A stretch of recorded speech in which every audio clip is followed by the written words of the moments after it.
This is my recipe page, and it's up to you how you want to search. You can search by category, or you can simply type in an ingredient and we'll pick up all the recipes with that ingredient in it.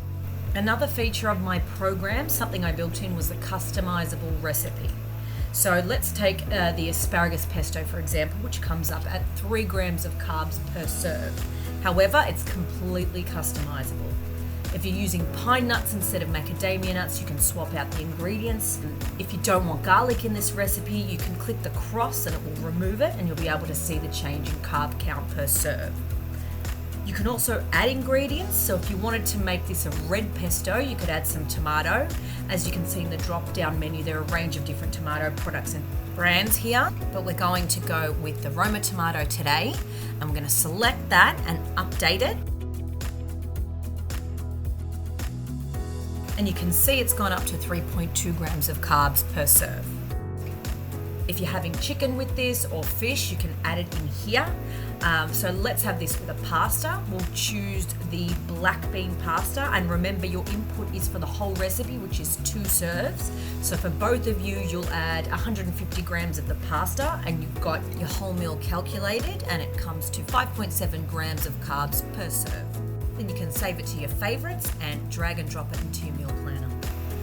Let's have a look at another example here, the Bilo pizza base, and do yourself a favor and try this if you haven't already.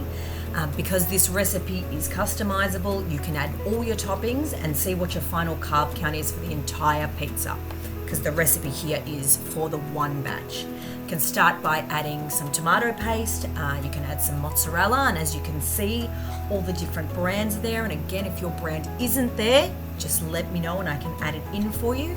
You might then add ham and then mushrooms and whatever you want to make your final pizza. Okay, let's have a look at one final example. Let's have a look at the 90-second bread. And as you can see, the final carb count for this recipe is 4.8 grams for one serve. And as you can see, the recipe calls for 30 grams of almond flour. So the calculation based on this almond flour is just a generic calculation. It's not brand specific. However, if you did want to be brand specific and get a more accurate carb count, you could do that. So you'll go ahead and remove the 30 grams of almond flour, and you'll add in your brand of almond flour. Remember, if your brand is not there, let me know and I'll add it in for you. Here we're going to add in the Oh So Natural almond flour, 30 grams of that. And when we update it, we can see that the recipe, which went from 4.8 grams of carbs per serve to 7.3 grams of carbs per serve. So that's quite high in carbs. We might have another almond flour at home, so we're going to remove that and add one that's not so high. And we'll go with the other almond flour from Aldi, the Forester's almond flour, which was only 5.1 grams of carbs per serve. So we're going to update that same thing, 30 grams, and it comes down to 3.9.